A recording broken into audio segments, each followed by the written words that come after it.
마가복음 12장 41절부터 44절까지 말씀 봅니다.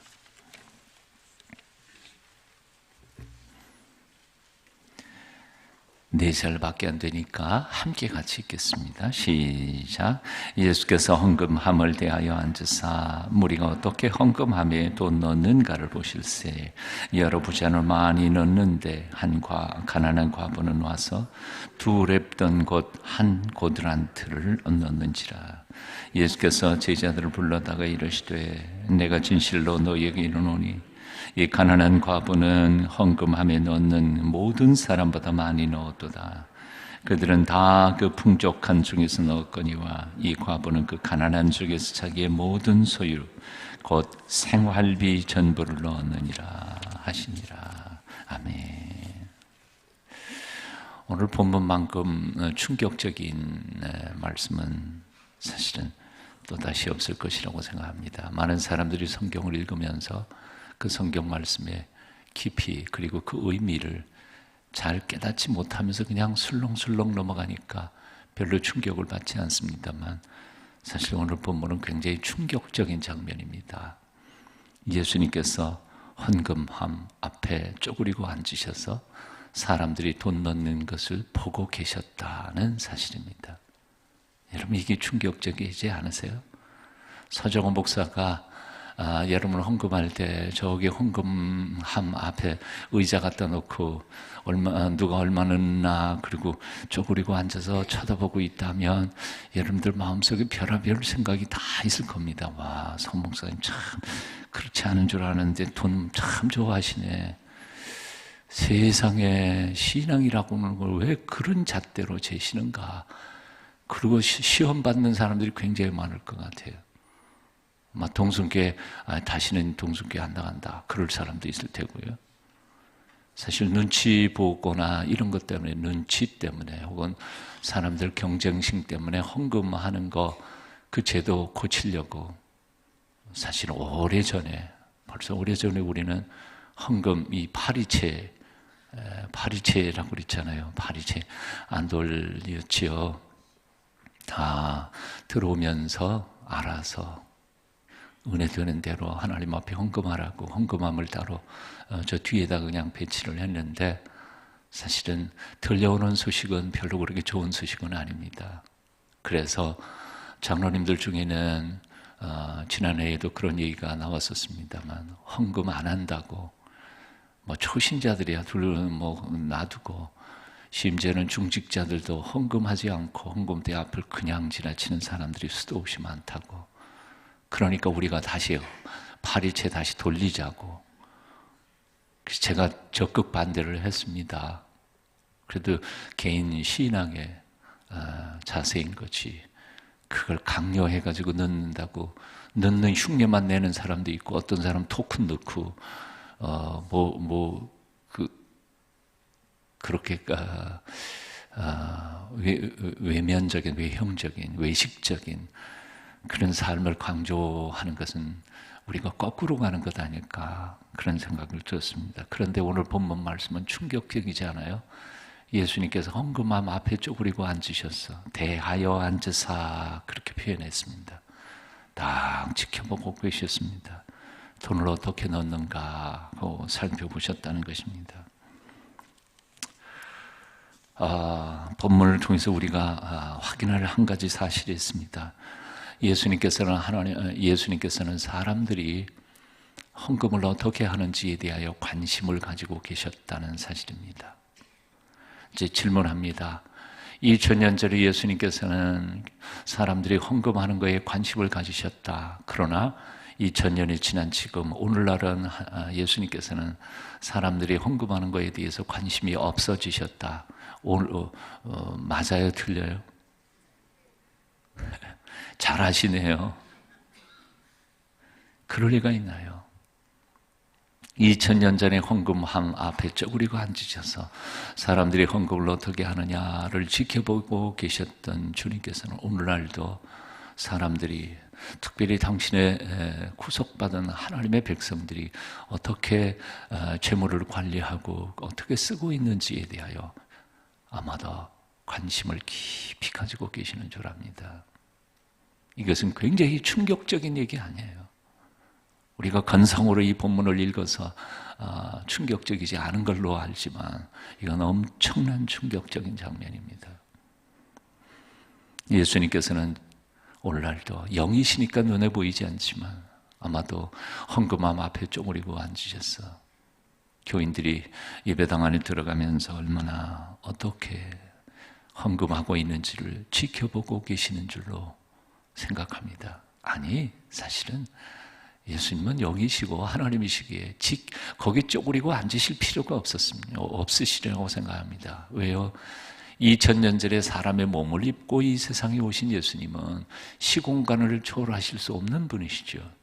그러니까 할 수 없이 거기 앉아서 지켜보셔야 했지만 지금이야 하나님이 어느 곳에 계시든지 사람들이 뭐 하는지에 대하여 모르시겠어요. 쪼그리고 앉아 있을 필요조차도 없으십니다. 그냥 하시는 거죠. 그냥 하시는 거죠. 왜 예수님께서 성도들이 헌금하는 것에 대해서 관심을 가지고 계실까? 이유는 간단합니다. 마태복음 산상수훈에 주님께서 직접 말씀하셨죠. 내 재물이 있는 그곳에 내 마음도 있느니라. 맞습니다. 우리의 돈 쓰는 곳에 내 마음이 있기 때문입니다. 예수님께서 관심을 가지시는 것은 사실은 돈 그 자체에 관심이 있는 게 아니라 우리의 마음이 어디가 있는지에 대하여 정말 관심이 있으신 거죠. 어떤 분이 그런 얘기를 했지 않아요. 그 사람의 돈을 쓰는 것을 보면 그 사람이 인격을 알 수 있다. 그 사람의 관심사를 알 수 있다. 그저 명품과 전 옷가지에만 돈을 다 쓰는 사람은 거기에 마음이 가 있는 거 아니에요. 그저 먹는 거 좋아하는 사람은 먹는 걸로 거의 다 써버리죠. 유학 시절에도 보니까 그렇더라고요. 중국에서 온 유학생들은요, 먹는 거 다 쓰더라고요.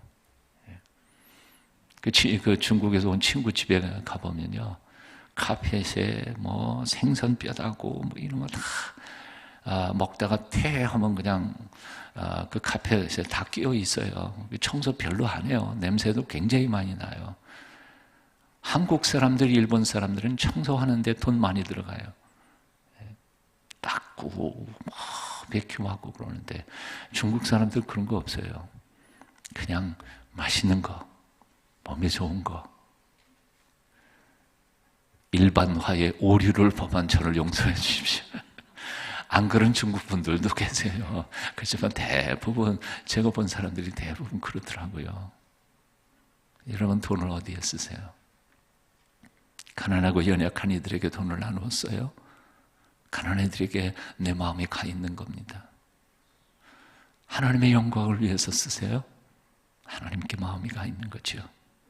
그래서 주님께서는 바로 성도들의 돈 쓰는 문제에 대하여 관심을 가지고 계십니다. 지금도 관심을 가지고 계십니다. 지금 여러분은 돈을 어떻게 쓰고 계십니까? 한 가난한 과부가 있었습니다. 두 랩돈 동전 2개, 요즘으로 말하면 500원짜리 2개, 아마 합해서 1000원쯤 되려나요? 헌금통에 넣었습니다. 다른 부자들은 정말 엄청나게 부자들은 돈을 무디기로 집어넣는데 가난한 과부는 동전 2개를 놓고 있습니다. 이 과부의 심정을 한번 헤아려 보실 수 있겠어요? 전체 이 과부는 아마 드리는 것이 너무 부끄러웠을 겁니다. 남들은 저렇게 드리는데 나는 이게 뭔가, 왜 자기도 많이 드리고 싶지 않겠어요? 근데 없는 걸요. 동전두 중에 딱 지폐를 넣을 때에는 소리가 안 나요. 그런데 동전을 떨굴 때는 짤랑하고 소리가 나요. 제가 군대 생활할 때 이등병 봉급이 1,500원인가 그랬습니다. 1,500원에 11.5를 얼마입니까? 150원이 100원짜리 하나, 50원짜리 하나, 2개. 세상에 이걸 11조라고 내야 되나? 제가 군대 가기 전에 며칠 전까지 고등학교 국어 선생을 했었거든요.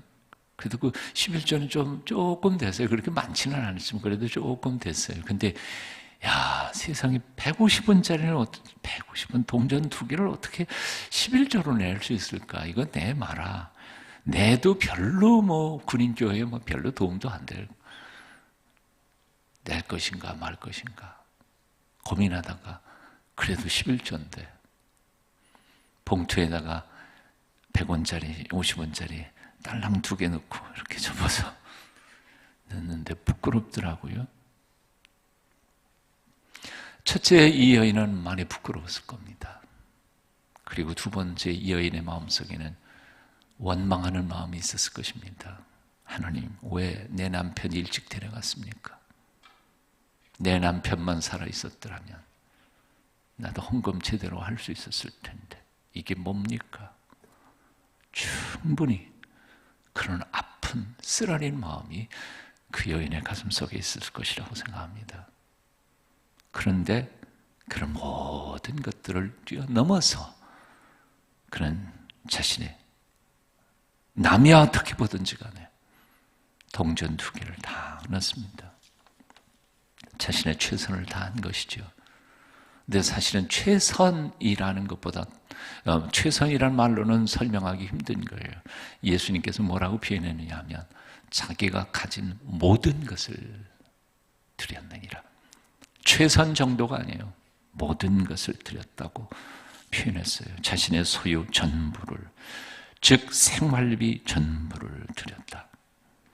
어쩌면 그 돈은 과부가 저녁에 한 끼를 때울 수 있는 음식값이었을지도 모릅니다. 그는 한 끼 식사, 며칠 만에 먹을 수 있는 한 끼의 식사를 포기하고 드리는 희생제물이었습니다. 그야말로 생때 같은 돈이었고 피 같은 돈이었습니다. 주님은 그것을 아셨습니다. 그리고 감동을 받으신 것입니다. 이 과부의 후일담을 성경은 전해주지 않습니다. 이 과부가 어떻게 그 남은 생애를 살았을지 우리는 잘 모릅니다. 하지만 분명한 것은 주님께서 아셨습니다. 주님께서 아셨다는 것이 중요합니다. 온 천지 우주 만물을 지으시고 인생의 생사화복을 주장하시는 하나님께서 그 과부의 마음을 알고 그의 헌신을 알고 희생을 알았다면 하나님이 그 과부를 그냥 내버려 두셨을까요? 아마 죽는 마지막 순간까지 하나님이 책임져 주셨으리라고 믿습니다. 저는 정말 가난한 집안에서 태어나서 가난하게 살았습니다. 전도사 시절 하는 시기에도 2집 살림, 부모님께 생활비 보내고 아들이나 하나밖에 없었으니까요. 전도사 봉급이 그렇게 많았겠습니까? 2집 살림 쪽에서 살다가 보니까 그야말로 한 열흘 15일쯤 지나가면 생활비가 똑 떨어지는 상황이었었으니까요. 우리 집사람한테 너무 고맙지요. 예. 늘 고맙다고 말을 못해요. 그래서 이번 기회를 통해서 고맙다고 얘기해요. 막내 우유값이 없어서 참 고생을 하던 때가 있었습니다. 그런데 저는 이런 생각을 해봤어요. 왜 그렇게 고생을 시키셨을까? 근데 저는 지금 와서 곰곰이 생각해 보니까 하나님의 테스트였어요. 너 이렇게 해도 정말 돈에 대하여 정직하게 살 수 있니? 저는 정말이요. 34, 5년 목회하면서 교인들에게 돈 꿔본 적이 없습니다. 굶는 한에서도 안 꿨습니다. 우리 집사람이 담임 목사님, 사모님한테 돈 꿨어요. 왜요? 그 담임 목사님은 나를 그 교회로 오라 그래서 갔거든요. 그러니까 책임지셔야죠. 생활비 없어요. 그러니까 그 담임 목사님, 사모님 꿔주시면 또 그날 또 살고 또 중간에 또 갔다가 사요. 근데 그렇게 한 3, 4년 살았는데요. 그 이후로 하나님이 저를 아마 인정해 주셨던 것 같아요. 34, 5년 동안 교회 일을 하든지 제 개인적인 소망이 있어 저를 성숙시켜 가기를 원해서 필요한 것이든지 제가 기도하면서 추진한 일 중에 돈이 없어서 못한 일은 단 한 건도 없습니다. 돈 한 푼 없이 유학 갔어도 뭐 한 끼도 굶지 않고 공부 마치고 돌아올 수 있었으니까요. 하나님 앞에 자신의 드림과 섬김에 대한 인정만 받아보십시오. 하나님이 왜 책임 안 져 주시겠습니까? 당신의 백성들 굶겨 죽이시려고 고생시키시는 하나님 결코 아니십니다. 2000년 전 육신의 몸을 입고 오신 예수님, 헌금 앞에 쪼그리고 앉아서 성도들이 헌금을 어떻게 드리고 있는지를 지켜보고 계시던 예수님, 오늘도 우리가 하나님 앞에 드리는 드림에 대하여, 이웃들과 나누는 나눔에 대하여 관심을 가지고 지켜보신다는 사실을 우리는 두렵고 떨리는 마음으로 오늘 아침 묵상해야 할 줄로 믿습니다. 이렇게 질문해 봅니다. 요즘 나의 헌금 생활을 주님께서 바라보시면서 뭐라고 생각하실까? 뭐라고 평가하실까? 너 통전 2개밖에 안 드렸지만 다른 교인들이 다 한 헌금보다, 그 전부보다 더 많은 것을 드렸느니라 칭찬하실까? 하나님의 셈법은 우리의 셈법하고 틀린 것 같아요. 우리 인간은요, 그러면 그냥 넘어지죠. 하지만 하나님께서는 액수가 중요한 게 아니라 너의 삶의 부분에서부터 몇 퍼센트를 내게 드렸는가, 그게 중요하신 것 같아요. 1,000원짜리 한 장밖에 안 돼요. 근데 나머지 부자들이 드린 엄청난 돈보다 이게 더 액수가 많다고 생각하시는 것이 하나님의 셈법이었으니까요. 그러니까 동전 몇 개 드리면서 낙심하거나 절망하지 마십시오. 최선을 다할 때 하나님께서 기억해 주시고 은총을 베풀어 주실 줄로 믿습니다. 우리 찬송 311장, 특별히 고난주간에 311장 이 찬송 부르시면서 오늘의 말씀 묵상하시겠습니다. 311장.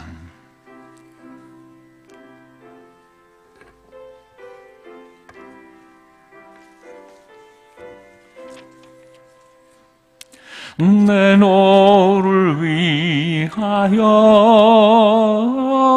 몸 버려 피 흘려 내 죄를 속하여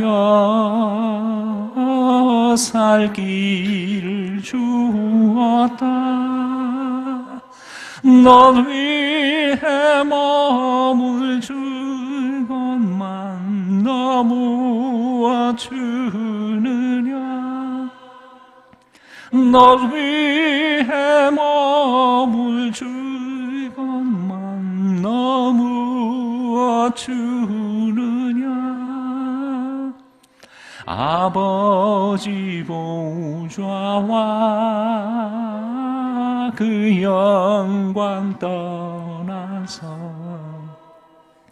밤 같은 세상에 만 백성 구하려 내 몸을 희생했건만 너무 다느냐. 내 몸을 희생했건만 너무 다느냐. 죄 중에 빠져서 영죽을 인생을 구하여 주려고 나 피를 흘렸다. 내 죄를 대속했건만 너무 다느냐. 내 죄를 대속했건만 것만 나무와 다르냐 한없는 용서와 참 사랑 가지고 세상에 내려와 값없이 주었다. 이것이 귀중한 것만 너무와 주느냐 이것이 귀중한 것만 너무와 주느냐. 잠깐 동안 묵상하는 시간 가지겠습니다. 돈 얘기만이 아닙니다. 하나님이 내게 주신 재능, 하나님께서 내게 허락하신 지위, 그리고 나의 배움, 하나님이 내게 허락해 주신 이 모든 것들을 혹시 우리는 나만을 위해서 쓰고 있지는 않았었습니까? 하나님의 영광을 위해, 이웃을 위해, 조국을 위해 우리들은 얼마나 나누면서 드리면서 살았습니까? 묵상하며 주님 앞에 회개하는 시간 가지시겠습니다. 묵상하시겠습니다.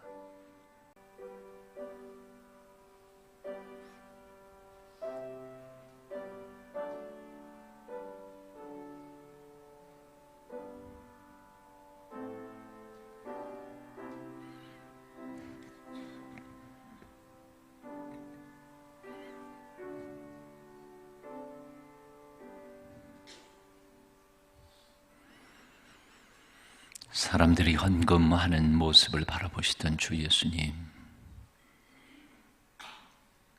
단순히 돈의 액수 문제가 아니라 그들의 마음이 어디에 있는지를 발견하시기를 원하셨던 예수님, 오늘 우리의 마음이 어디에 있는지 정직하게 돌아보며 하나님께서 우리에게 허락해 주신 모든 아름다운 축복들, 그것이 돈이 되었든 재능이 되었든 아니면 공부할 수 있는 기회, 그래서 지식을 갖추게 되었든 권력이나 힘을 갖추게 됐든 그 모든 것들을 하나님의 영광과 가난한 이웃들과 그리고 민족의 앞날을 위하여 아낌없이 불사를 수 있는 하나님의 사람들로 살아가게 도와주시옵소서. 오직 난 사람, 그저 내 가족들만을 위해 하나님이 주신 자원들을 다 허비해버리는 참으로 이기적이고 자기 중심적인 인생 살지 않도록 하나님 우리를 붙잡아 주시옵소서. 주님, 골고다 언덕길 걸어가시며 십자가 높이 달려 죽으신 그 이유와 목적에 대하여 기꺼이 마시기 힘든 그 쓴 잔을 마신 주님의 그 우리를 향하신 사랑을 깊이 묵상하며 하나님 앞에 헌신하는 이 한 주간 되도록 우리를 붙잡아 주시옵소서. 주 예수 그리스도의 그 크신 은혜와 아버지 하나님의 망극하신 사랑과 성령님의 감화, 감동, 소통케 하여 주시니 오늘도 새벽을 깨우며 이 고난주간 주님의 고난에 동참하며 그 한 길 조금이라도 맛보기를 원해서 훈련을 받고 있는 주의 백성들 한 분 한 분 머리 위에 그들이 일하는 일터와 가정들 위에 지금부터 영원까지 함께 계시기를 간절히 축원하옵나이다. 아멘.